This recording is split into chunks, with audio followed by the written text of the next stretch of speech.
नमस्कार दोस्तों। आज हम हमारे इस क्लास के अंदर बाइनरी कंपैरेटर सर्किट को डिस्कस करेंगे। यह एक प्रकार का कॉम्बिनेशनल सर्किट होता है जिसके अंदर 2 इनपुट होते हैं और 3 आउटपुट होते हैं, जैसा कि आप देख सकते हैं। It is a combinational circuit which has 2 input and compares that which input is greater और स्मॉलर और बोथ इनपुट्स आर इक्वल। यह एक प्रकार का सर्किट है जिसके 2 इनपुट होते हैं और यह कंपेयर करता है कि इन दोनों इनपुट के अंदर से कौन सा इनपुट छोटा है, कौन सा इनपुट बड़ा है या दोनों इनपुट बराबर है। तो पहला स्टेप हम देखते हैं block diagram with input and output. इसका ब्लॉक डायग्राम, इसके लेफ्ट हैंड साइड्स के अंदर इनके अंदर 2 इनपुट्स होते हैं जो कि हम देख सकते हैं। ये हमारा left hand side binary comparator जो इसके अंदर सर्किट होगा। और फाइनली आउटपुट साइड्स के अंदर की बात की जाए तो आउटपुट, इसके 3 आउटपुट होते हैं। पहला आउटपुट होगा हमारा ए लेस देन बी, दूसरा ए इक्वल टू बी एंड तीसरा ए ग्रेटर देन बी।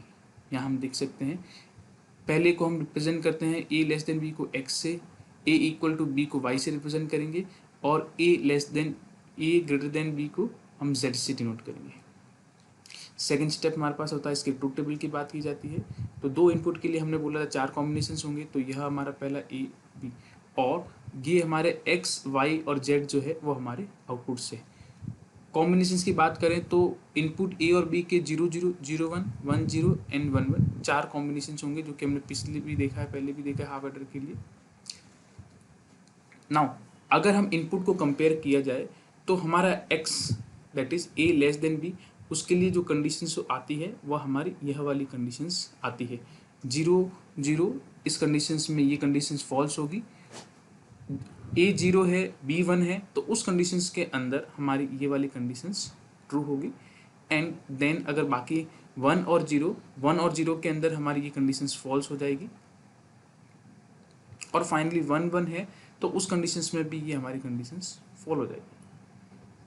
सेकंड, अगर y के लिए हम बात करते हैं तो y के अंदर जब दोनों इनपुट y जो कंडीशन है वो a इक्वल टू बी है और z कंडीशन है वह a ग्रेटर देन b की बात करते हैं। तो 0 और 0 की बात करें, a 0 है b 0, उस कंडीशंस के अंदर that is a equal to b वाली कंडीशंस फुलफिल हो रही।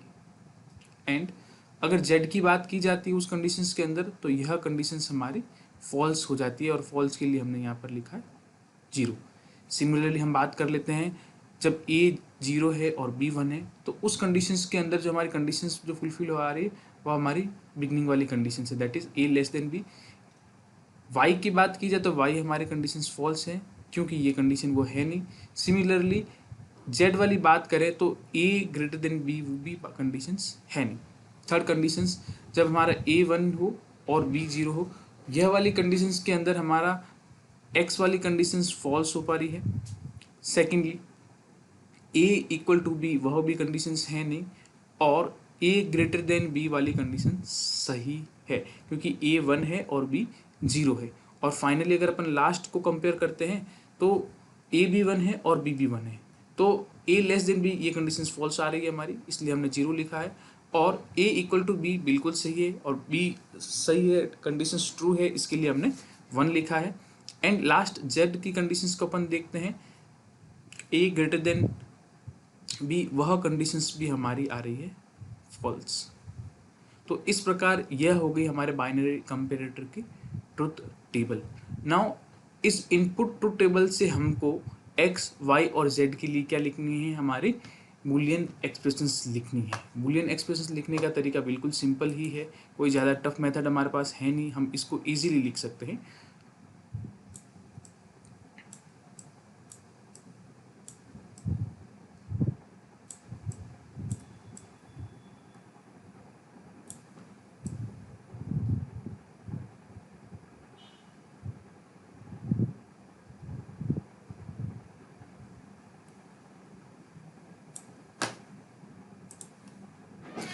पहले अगर हम x के लिए बूलियन एक्सप्रेशंस निकलना चाहें तो इस 1 के लिए हमको आउटपुट एक्सप्रेशंस लिखनी है और यह x के लिए 1 कब कंडीशंस में आ जाएगा, जब a 0 है और b 1 है। दैट इज 0 के लिए ये तो हो जाएगा हमारे पास a बार एंड ये हो जाएगा b, that is x is equals to a bar b। यह हमारी कंडीशंस यहाँ पर आ रही है x के लिए।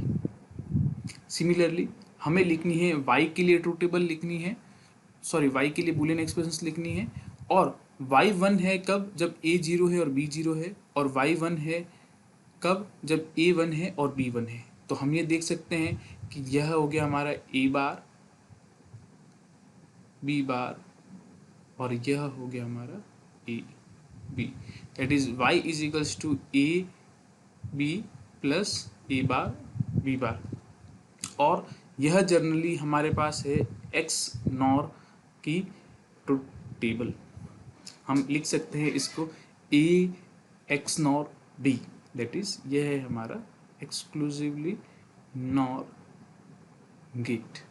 सिमिलरली जेड के लिए लिखना है तो जेड के अंदर हमारा जेड वन कब हो रहा है, जब ए वन है और बी जीरो। ए वन है means it is A and B zero है, that is B bar. Zero के लिए हम बार निकलते हैं और वन के लिए हम एज इट इज लिखते हैं, जो कि हमने एसओपी फॉर्म्स के अंदर देखा था।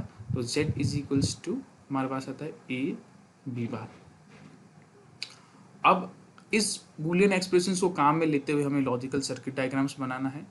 तो पहला हमारे पास दो इनपुट होंगे, दैट इज ए और बी। इसके लिए हमने दो इनपुट लाइन्स ड्रॉ की है। Now that is A bar X के लिए जो हमारे पास जो सर्किट आता है A bar B, that is AND gate है, और एंड गेट के अंदर पहला इनपुट जो है ए जो है उसको हमने आगे नॉट गेट लगाया है, दैट इज ये हमारा ए है और यह हमारा ए बार एंड यह हमारा B, that is X is equals to हमारे पास आ गया है